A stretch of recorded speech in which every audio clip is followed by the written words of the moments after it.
Guys, UFC 268 is coming up fast, and our friends and show sponsor DraftKings Sportsbook, the official sports betting partner of UFC, have a knockout offer for this weekend's fight. DraftKings is offering all new customers $200 in free bets. All you have to do is bet just $5 on any fight before the main event.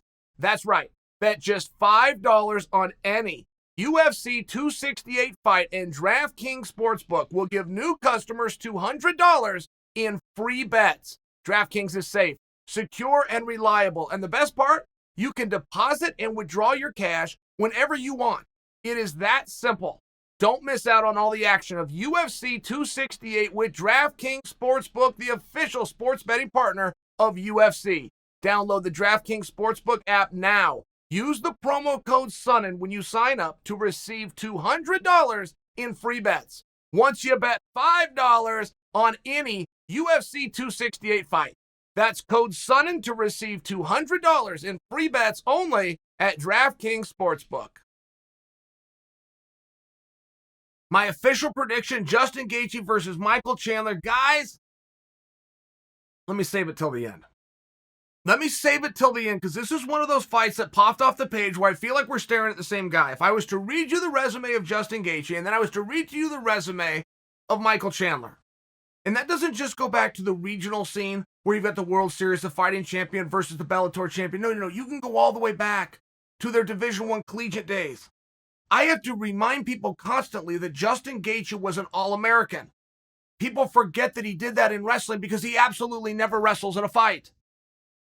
Now, Chandler, who was also an All-American in the Askren era, in the Tyron Woodley era, they were all teammates. Missouri, a little bit more attention, a little bit more of a powerhouse. People know that he did that. They were only separated by one place. Gaethje was 5th and Chandler was 4th.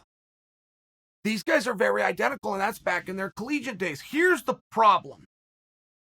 How do you hurt Justin Gaethje? And there's ways to beat him.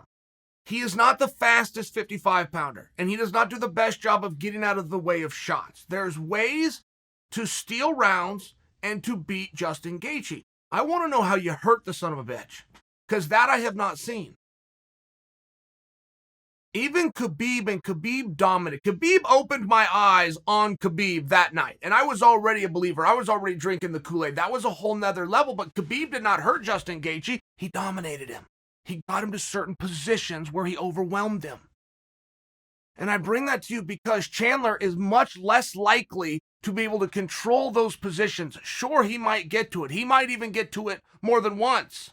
But to control and to dominate is very unlikely, which leaves you back in a stand-up battle. I believe the better of the two athletes. Who's quicker? Who's more explosive? Who's more powerful? I believe that all tips towards Chandler. I think Chandler is the better athlete. What in the hell good is that athleticism if you don't use it to hurt your opponent in a cage fight?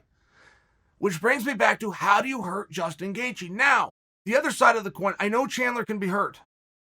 I've seen Chandler hurt. I saw Chandler hurt in his very last fight. 2 fights prior to that, I saw Chandler hurt again. I know it can happen. I know where you can hit him. I know how you can hit him, and you're going to get a reaction like a human being out of him.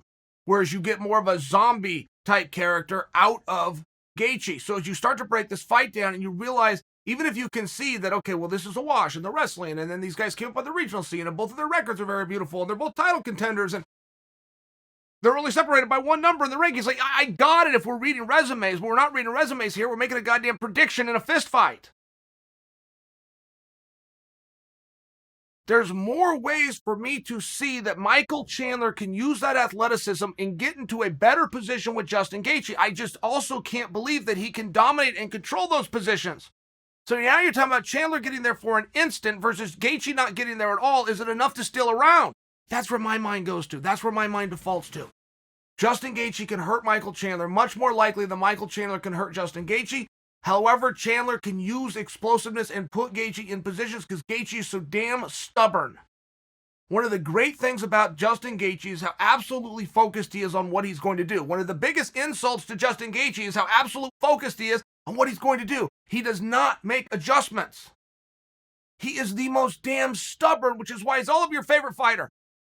Some of you don't even know that's what you love about Justin Gaethje. What you love about Justin Gaethje is how stubborn the son of a bitch is. If this turns into a war, favor Gaethje. If this can stay in athletic competition where it is right now, I'm going to make the prediction of Michael Chandler.